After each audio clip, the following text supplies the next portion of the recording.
Ding dong YouTube, welcome back to the channel. My name is Evan, I am the jobless coder. And in today's video, we have quite a lot of stuff to cover because it's been a while since I put out my last video. And there has been a lot of things that have happened. The topic for today's video is networking. And we're going to get into some of the experiences I've had recently with networking. We're also going to be covering the AI, the singularity, and a new project that I'm starting calling Project 1967. That's the name of the project. So if that interests you, then make sure to watch the video until the end and like the video and subscribe. So in today's video, I want to talk about, first of all, the experience that I had down in Lethbridge 2 weekends ago. I had an opportunity to go to a technology and innovation conference called the High Level Innovation Conference. This is the third year that they have put on this conference, and it was the second year that I was able to attend. And at this conference, I was able to showcase both the video game that I'm working on, and also I get to showcase the train company, the transit system. And as you can see, we have new merchandise. I just got this hat done by a local boutique shop in town that does graphic art and printing. So they did this embroidered hat for me. Prairie Lane, speed beneath your feet. So there you go. We're making it official. This is the start of Prairie Lanes as a company. And I'm building it from the ground up, from literally scratch. So I had an opportunity to meet with a lot of people, a lot of investors, bankers, software people, quantum computer people, all sorts of different people, government people especially, when I was down in Lethbridge. And through this, I learned a lot about the networking process because my approach to networking was fundamentally wrong. I was trying to network through friends, and trying to network business through friends is just not a good strategy or way to go about doing that. But I do have a lot of connections. I'm connected to people in the military through my Air Cadet experience. I'm connected to two major institutions and a lot of people through those institutions. I'm connected to politicians all over the province and throughout the country. And so I've had an opportunity over the last couple months here to meet with politicians and to have phone calls with industry experts and private industry, trying to get this transit system off of the ground. When I took this project down to Lethbridge 2 weekends ago, I was kind of at a dead end. I didn't really know where to take it next, where to go with this transit organization, Prairie Lanes, because I had met with some politicians trying to figure out about government grants. I was trying to get some information about permitting process, and the information that I got is that the government is pretty much the last person to become involved in any major project, especially for grants. I thought grants were something that you could get to start a business, but you have to kind of already have the blueprints in place, and they literally want architectural blueprints. I can do a lot with the AI. What I cannot do with the AI is create architectural blueprints, at least not yet. So that's the roadblock that I've kind of run into.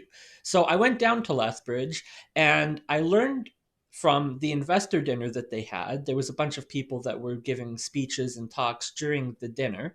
And they were talking about the need for progressive businesses, starting with a minimal viable product. If you have a big vision, as I do, a big, very large vision worth billions of dollars, then I need to start with something smaller first. And in terms of a $1 billion train system, the smallest and simplest thing to implement is just a bus. Just get a simple bus, put your logo on, and start driving around and covering the areas of the town or the city that are not being covered currently under whatever bus systems and management exist. So that's kind of where I'm at now with the train system, because I also got into a bit of an argument with someone from, I think it was the Ministry of Minerals, who was telling me that my calculations or my estimation for $10 million per mile of drilling is way off, because he put it at $1 million per meter of drilling, when that to me sounds highly unrealistic as well. You telling me that to move 1 meter into the earth, you have to burn $1 million. That doesn't sound realistic at all. But $10 million per mile is also a bit unrealistic. I got that number specifically from the AI. I asked it, what is the cost per mile of drilling for the tunnel boring company? And it gave me that their estimate is between 10 to $15 million. Now, granted, that's US dollars, so it'd be a bit more when you convert it into Canadian. But I use $10 million per mile as a benchmark. And I think what I hope to do is sign a contract with a tunnel boring contractor who will agree to $10 million per mile if the contract is set at $10 billion for drilling across the entire province of Alberta. That's the strategy I have there. In terms of the bus, I found out from someone who worked in a transportation company, he owned his own transportation company, that I need a class 3 bus driver's license to do this. And I need to acquire the bus, of course, which is going to be, $15,000 to $20,000 for the bus of the size that I need. I also need to take a course at the local college for class 3, and or I need to find someone who has a class 3 license to do that. So, how does this play into networking, as I mentioned at the beginning? Well, it's all about the connections you have and the people that you know. This man that I met who's local, who I want to work with to build this company, who had his previous transit company, I met him just because he's local. And I did a local door to door canvassing campaign to raise money for the company. And I just happened to knock on his door. So, that's about the connections that you can make anywhere at any time. And that was one of the questions that I had as well for some of my mentors. Was we learned a lot about how to structure a business, how to pitch a business, how to organize a business, how to talk like you're a businessman. We learned a lot about that in school. What we didn't learn about was how to actually get in the same room with someone who has money, because there is a lot of people that do not have money, and especially within Canada. I'm looking for $1 billion of investment into this train company. Well, we don't really have billionaires at all in the country. Even the people that you think of as being extraordinarily wealthy, like Kevin O'Leary, he's only, a couple hundred million at most. And so we don't have billionaires like Elon in the country. That doesn't mean billionaires can't fund projects within the country. It just needs to have the right incentive. And that was what I learned during a networking conference last year in May when I went down to Calgary, and I learned from Gary Vaynerchuk about business because he was the keynote speaker. So it's all about the connections that you have and where it goes from there. It's also about starting smaller businesses and working your way up from that. So what I've done now is I've taken that $100 that I've fundraised and I've made a website. I've shown the website in previous videos, prairielanes.com. I've also ordered this custom hat, which was, 70 or $80 to get this done because of the setup fees. So the thing that I was told by my mentor was, okay, now the next step is, what can you do with $1,000? If I can fundraise $1,000 for Prairie Lanes, then that would be roughly enough that I need to get it registered as an official organization. Now there's several organizations that I need to register. One of them is Prairie Lanes. That is the transit operator. I need to register Prairie Lane Amusements as a subsidiary under the company to handle the amusement side of this. And this is where the brilliant idea that I recently had just came into play. Because amusements and transportation go hand in hand. And I've known that for a while. I haven't been able to formalize it into words in a way that someone would be able to digest it properly. But transit and tourism go hand in hand, because you need the tourism to drive the revenue for the country and for the province. But if the tourism doesn't have adequate access, adequate parking, or adequate facility management, then it doesn't work. You need to have all of the plumbing and the piping and the sewage and all of that to be put in place for the transit system to operate effectively and for the tourism industry to operate effectively. See, the biggest problem that we have here in Alberta, this is the number one issue I'm trying to solve, is that every single town and city has its own little microeconomy that's region locked. What do I mean by that? I am an avid UFO person. I've been open about that for years. I've been into UFOs and obsessed with it since I was a child. I could easily be a customer, a client of a business in St. Paul because they have a UFO monument up there. But I can't go up there, or I don't want to, because it's a 4-hour freaking drive away. So that's one example of one business in the province that is not being accessed by someone who actually lives in the province. Tell me, how many people from Fort McMurray are taking a 7-hour drive south to go skiing in the mountains? Maybe a few, probably not a lot. How many people from Lethbridge are making a 6-hour drive up to Edmonton for for whatever goes on up in Edmonton, a hockey game or whatnot? You know, unless they're in the city for a hockey game, that's probably the only thing that would draw people from Lethbridge to come up to Edmonton. And then they would go to West Edmonton Mall and support the local economy. How many people from Edmonton come south to visit Callaway Park? So the tourism industry in Alberta is big, but it's very spread out, and it exists, a lot of it exists in these small town communities. So my goal with the transit system is to connect that together. Now, in on the side of building the tourism side, the biggest problem we have in Alberta is that nothing has been built to grow the tourism industry. Yes, we have a wonderful tourism industry and it's very big. Nothing has been done to grow that industry. There's been no new developments and no infrastructure for the past 40 years in tourism. And when it comes to tourism, there's something that Canadians fundamentally don't understand. And this is what irritates and frustrates me with people when they don't listen, is that Canadians have a vastly, universally different view to tourism than Americans. When Americans think of water parks, they're thinking of like Blizzard Beach for Disney, where it's like 300 acres in size, and it's just this monumental water park with 300 slides, and there's this giant wave tidal pool. Like, that's what they think of a water park. When Canadians think of a water park, they think of like a cement pad, a flat cement pad with a couple metal pipes that come out of the ground with holes in them so that water shoot out, and the kids run around on the cement while the water gets them wet. Two different universes. If you want to grow the tourism industry in Alberta, you need to start thinking about tourism like Americans do. Big, bold.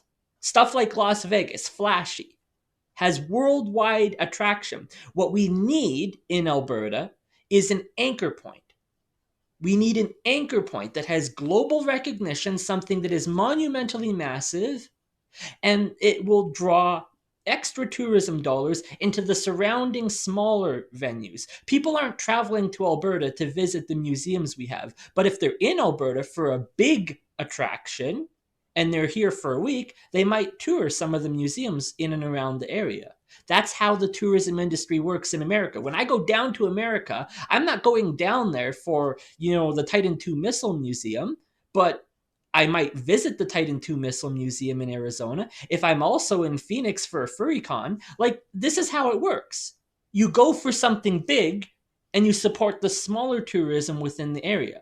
That's how tourism works. Here in Canada, for whatever reason, people don't seem to understand that or get that through their head. What Canadian tourism is missing is IP. We have an amusement park here in Canada that is the size of Disneyland when Disneyland first opened. When Disneyland first opened, it was 100 acres, and we have an amusement park called Callaway Park that is approximately 90 acres in size, so just a little bit shy of Disneyland's size when Disneyland opened. Why do we have an amusement park that is roughly the size of Disneyland that doesn't generate the same revenue as Disney? Story. It all comes down to IP. People go to Disney because of Star Wars and Spider-Man and the Marvel MCU and Toy Story and whatever other IP that draws them to Disneyland. You need something with IP. And what I learned about Callaway was actually very interesting. Callaway Park, I think it was built in 1983, and at the time, there was a lot of protest against it. I'm surprised it even got constructed based on some of the news reports that I was reading. People did not want this amusement park locally. And it was initially branded as Fred Flintstone and the whole Flintstones IP. And it still has that aesthetic to it. It removed the branding and stopped paying the licensing fees to Hanna-Barbera so that they could build more amusement rides within the park and use that money elsewhere. But I wouldn't say that the Flintstones would be a big IP in the modern era to draw people. I know it has nostalgia, and a lot of people still love it. It's one of my mom's favorite shows. But the Flintstones is not a big name IP. We need something bigger. We need something the size of Disney, something that has that level of worldwide recognition, but without being Disney. Because that's the biggest problem that I seem to be running into, is that everyone keeps telling me, well, you're just going to get sued by Disney. Well, first of all, none of this is on paper. So until it's on paper, it's not legally binding. Disney's not going to sue me for imagining ideas on a YouTube video. That would be ridiculous, okay? If Disney came after me because I suggested some ideas on a YouTube video. I thought the whole point of YouTube was YouTube. So I found it. I found the one IP that I can use. I found the one IP. It is the only IP that no one can have claim to because no one owns it. But it has worldwide recognition, and it is going to draw the attention to the tourism industry that I want to bring to Alberta. I call it Project 1967.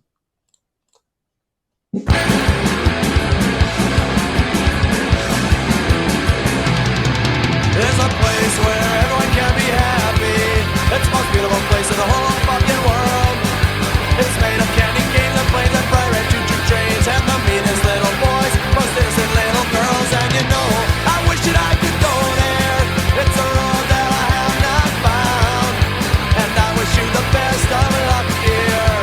Drop a car or letter on my side of town, 'cause there's no time for fussing and fighting, my friend. But baby, I'm amazed at the hate that you could send and you.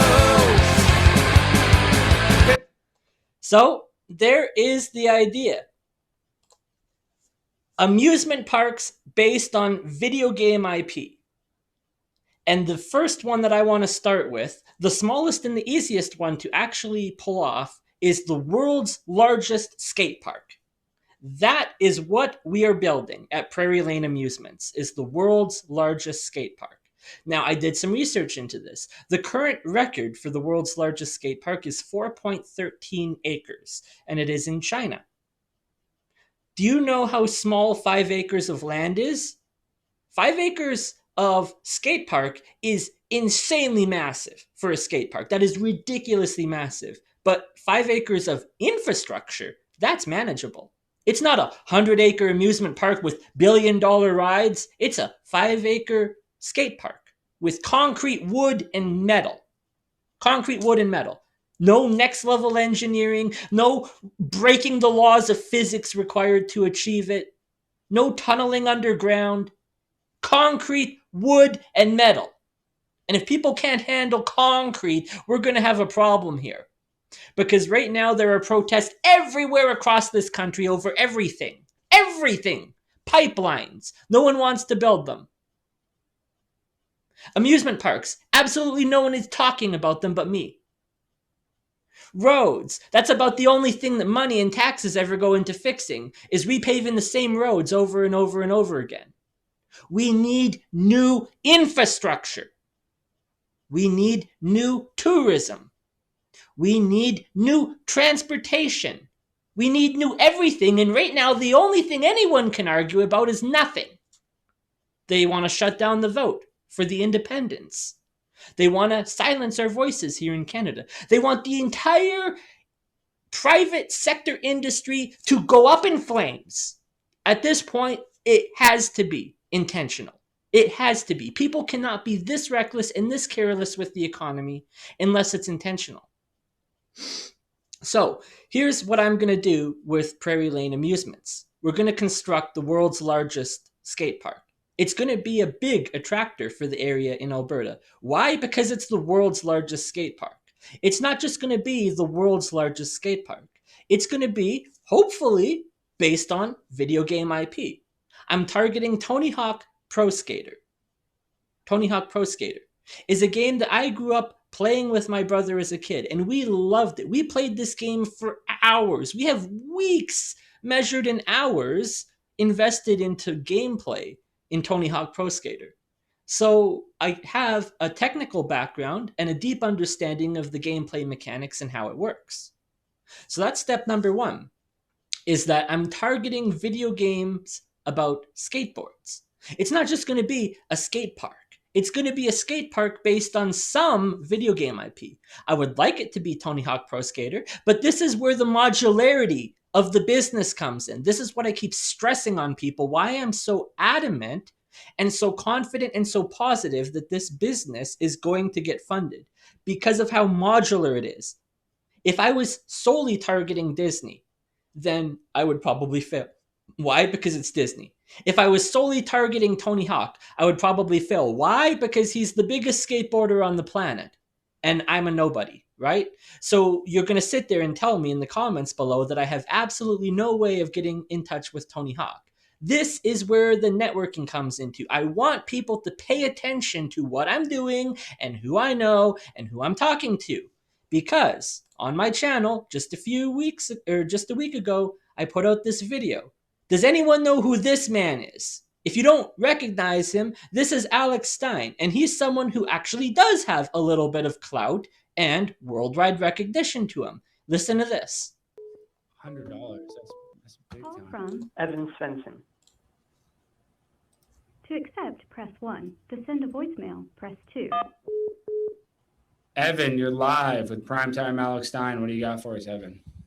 Hey, good to hear from you. I want to start by saying that I'm from Canada, and you need to change your voicemail because Justin Trudeau is not our prime minister anymore. That is true. That voicemail. So I'll link the video if you want to watch it in full. It's a full 10 minutes long, so I'm not going to play the video right now. But I had an opportunity to connect and network with Alex Stein. Now, I didn't meet him in person or anything, but I made an impression. And if you watch that video, you'll understand what I mean. I made an impression on Alex Stein. What does that mean now? The next time I call in, he'll know exactly who I am because of our previous conversation. And I can approach him with an offer for this business idea. Because I've been trying to get this specific idea, this skate park idea, in front of Tim Pool for a year. I've been messaging Tim, I've been messaging Ian and Adam Krigler, and anyone else that I can think of within the Tim Pool network and circle to get to Tim. Why do I want to network with Tim Pool when he's a right-wing fascist, as some of my friends have claimed? Because of business. You need to think like a businessman to understand. Yes, Tim Pool is a political person, and he is extremely controversial in some circles. Some circles of my friends, let's say, don't like him. Tim Pool is also trying to start a coffee shop, and he's been failing. Not because of his own fault, but because of layers upon layers upon layers of red tape and government regulation in the state that he resides. I think it's Virginia. So he has not been able for years now to start his coffee shop. If I approach him with an offer to build a skate park and also will put your coffee shop in the middle of the skate park, and it'll act as like a central hub and hangout center for people, and you can have your video game rooms that you've always talked about, and you can sell your coffee, and you can have even a restaurant, and like, would Tim find that attractive? I don't know, because I make a lot of assumptions about people and what they think, and I tend to be wrong. So maybe Tim will look at that and say, no, that's the stupidest idea I've ever heard.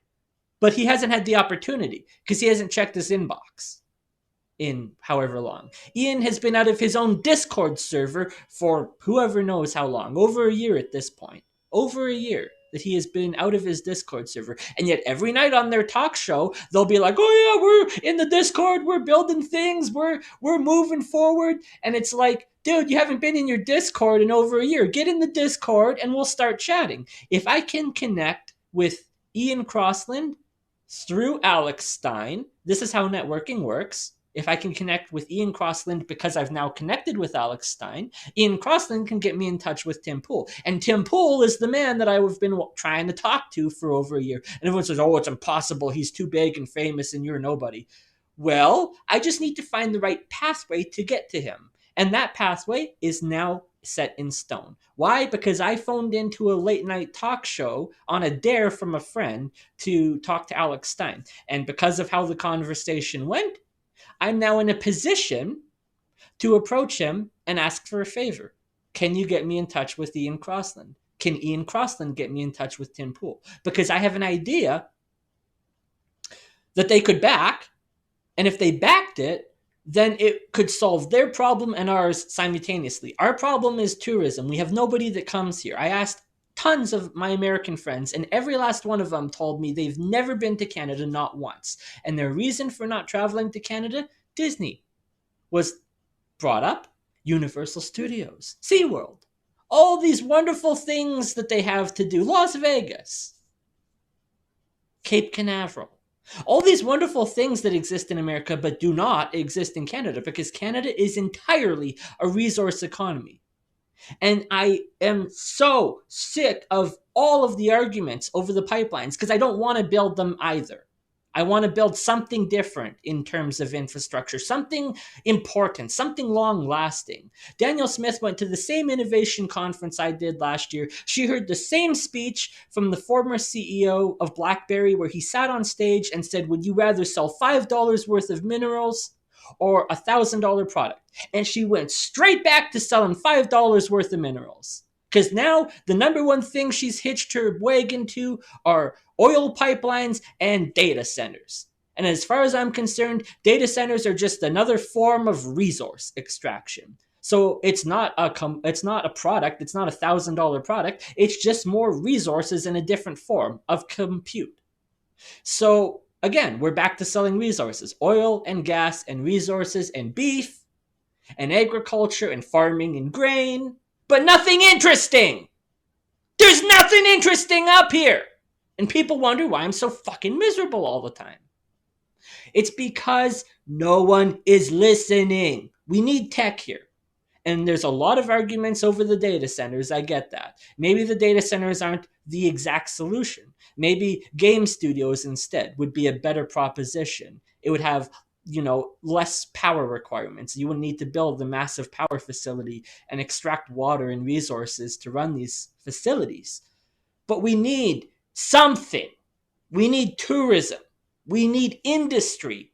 We need tech. We need AI. And this is where the AI plays into Project 1967, because it's much, much bigger than you initially thought.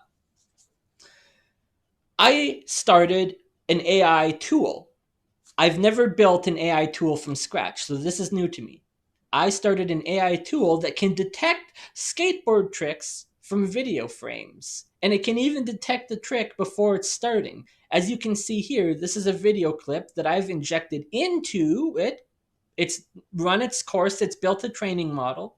This is a new video that was never included in the original set, and it already knows that the trick being performed is an ollie and that the trick landed. Here's another one of someone performing the same ollie maneuver, and it already knows, based on the position, the angle of the board, the movement through the air, this trick is an ollie, and the trick landed. Now, it's not entirely perfect because, as you can tell, this is a kickflip, and it did detect that it is a kickflip, but it predicted that it failed, that the kickflip failed. This, in fact, did land. So there needs to be some further training put into the model to get the accuracy down. But the prototype is in place. And what can I do with a prototype like this? If Tony Hawk learned that I found a way to gamify skateboarding in real life, would that interest Tony Hawk, do you think?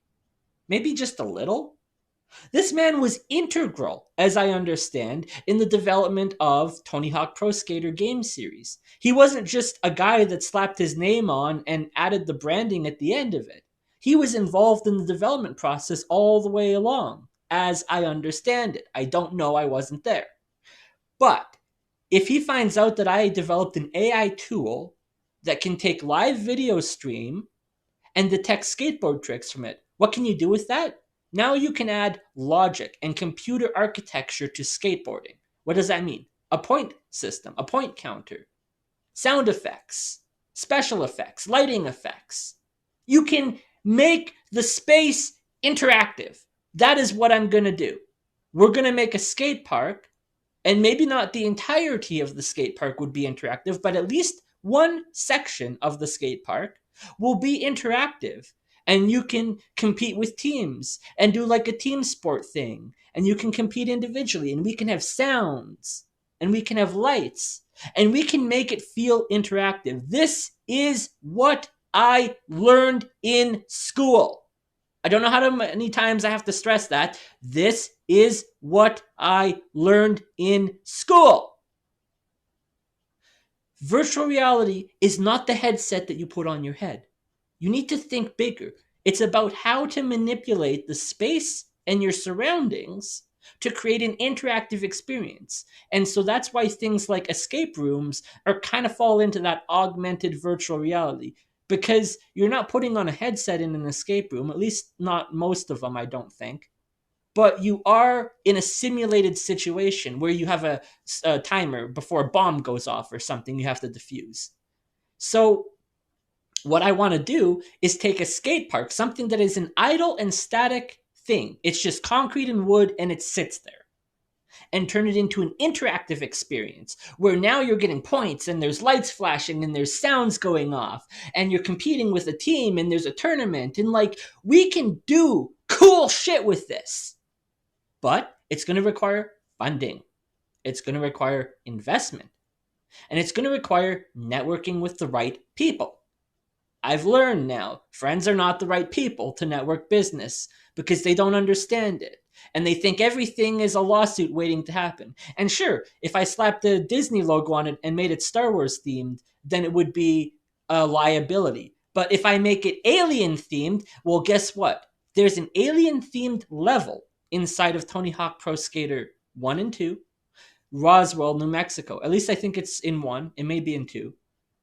The Roswell level, if we were to recreate that in real space, that would be a real cool part. This is what I mean. This is what I mean when I talk about attractions and tourism based on video game IP. It wouldn't take a lot of money to recreate that small little area that served as the Roswell skate park scene for the Tony Hawk video game. And now it has recognition. It's not just a skate park. It's not just the world's largest skate park. It's not just an interactive world's largest skate park, but also it has a section of the park that is authentic to the video game series.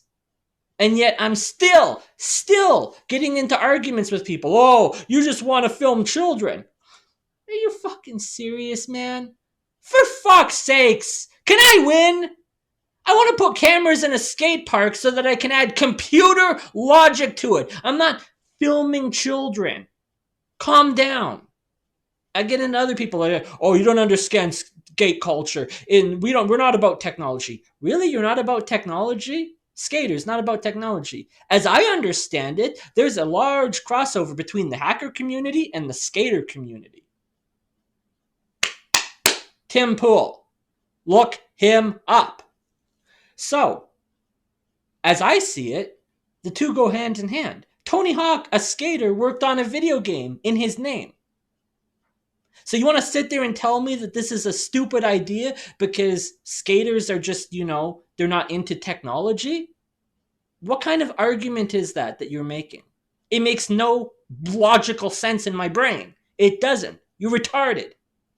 So, Project 1967, the world's largest skate park, video game IP inspired. I want to recreate the Roswell scene from Tony Hawk Pro Skater. Get the information out to him. Tweet it out. Take the video and freaking tweet it out. And spread the information and let people know this is what we're doing. Or I'm just going to move on to the next idea. At this point, I'm building $1 billion business per week. And I'm using AI to assist. Because I am tired of being told no. So if all anyone's going to tell me is no to everything, no to trains, no to data centers, no to skate parks, I'll just go down the list. Because I have hundreds of ideas, and one of them's going to click with someone, somewhere, sometime, somehow.